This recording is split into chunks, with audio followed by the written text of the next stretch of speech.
आखिर एक मुसलमान ने क्यों कहा कि राम मंदिर हिंदुओं को दे देना चाहिए? आर्कियोलॉजिस्ट के मोहम्मद जी के शब्दों में कहें तो उन्होंने कहा, राम मंदिर हिंदुओं के लिए उतना ही इम्पोर्टेंट है जितना मुसलमानों के लिए मक्का। ये के मोहम्मद जी वही इंसान है जिन्होंने अयोध्या राम मंदिर के सफर में एक अहम भूमिका निभाई थी। दोस्तों, जैसे सिक्के के दो पहलू होते हैं, वैसे ही इस राम मंदिर के मुद्दे पर भारतीयों के अनेक पहलू सामने आए हैं। ऐसा मैं इसलिए कह रहा हूँ क्योंकि एक तरफ तो कुछ हिंदू ही ऐसे हैं जो इसे पॉलिटिकल स्टंट बता रहे हैं, वहीं कुछ मुसलमान ऐसे हैं जो राम मंदिर के पक्ष में बोल रहे हैं। ऐसे में एक सवाल ये आता है कि आखिर राम मंदिर को पॉलिटिकल स्टंट बनाना कितना सही है? दोस्तों, इस वीडियो में आपको राम मंदिर से जुड़े कुछ ऐसे फैक्ट्स के बारे में बताएंगे जो शायद ही आपने कहीं सुने होंगे।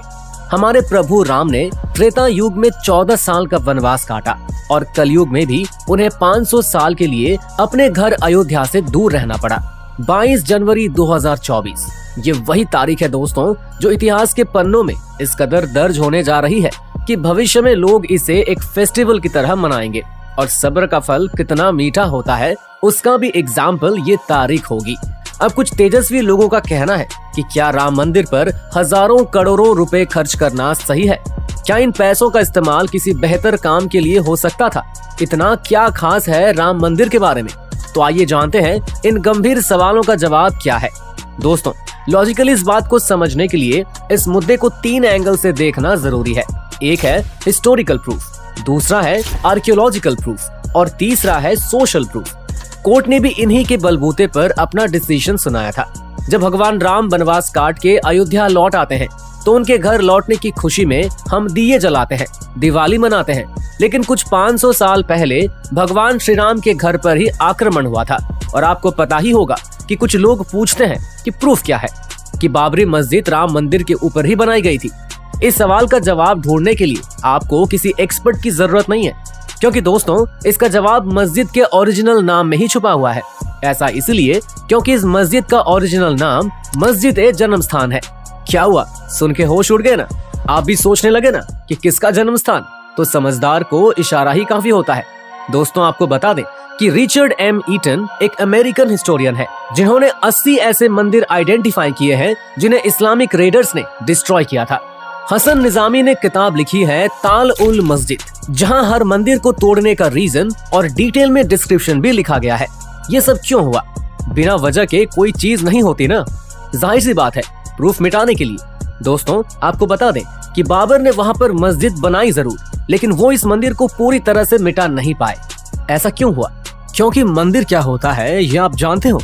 मंदिर सिर्फ एक बिल्डिंग नहीं होती, मंदिर लोगों की श्रद्धा होती है और इसका प्रूफ हमें 1770 में मिलता है। ऑस्ट्रियन प्रीस्ट जोसेफ टेलर ने लिखा है कि यहाँ हिंदू और मुस्लिम दोनों वर्शिप किया करते थे। मतलब यही है कि कन्वर्जन होने के बाद भी इस जगह का इम्पोर्टेंस कम नहीं हुआ।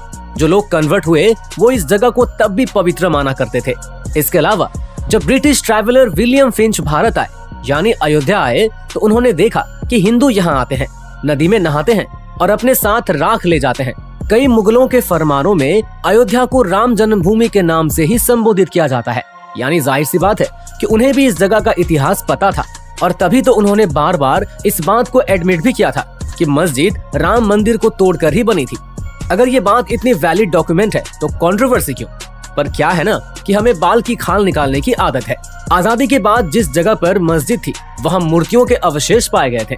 कुछ लोग ये भी मानते हैं कि यहाँ पर लीगली ये मूर्तियाँ रखी गई थी। सच कुछ भी हो, लेकिन इस वजह से 2 कम्युनिटीज में दरार बढ़ती गई। पार्टीशन के घाव अभी तक भरे नहीं थे।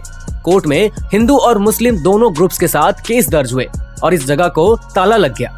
इस बात की जड़ तक पहुंचना तो जरूरी था, तो आर्कियोलॉजी का सहारा लिया गया। अब एंट्री हुई के मोहम्मद की, जो ASI के एक आर्कियोलॉजिस्ट के दौरान बाबरी मस्जिद में उत्खनन करने वाले इकलौते मुस्लिम आर्कियोलॉजिस्ट थे।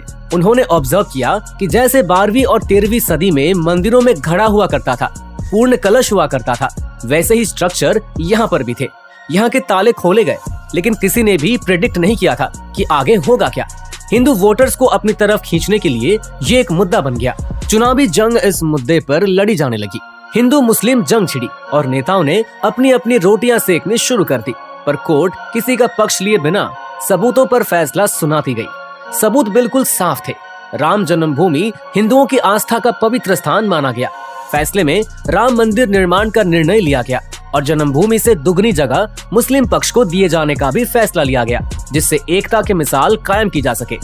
अब सवाल ये कि क्या करोड़ों रुपए मंदिर पर खर्च करना जरूरी है या इसके जगह हॉस्पिटल या कॉलेज बनना चाहिए जिससे सबका भला हो? तो इसका जवाब है, हम क्यों किसी चीज को दिस और डैट की नजर से देखते हैं।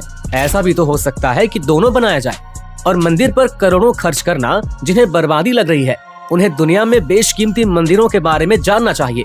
और आपको बता दें कि अमेरिका में लगभग 1400 से ज्यादा मंदिर है, तो हिंदुस्तान में एक ऐतिहासिक मंदिर बनने में हर्जी क्या है? कमेंट में अपना व्यूज जरूर शेयर करें और ऐसे ही अमेजिंग वीडियोस के लिए चैनल को सब्सक्राइब जरूर करें।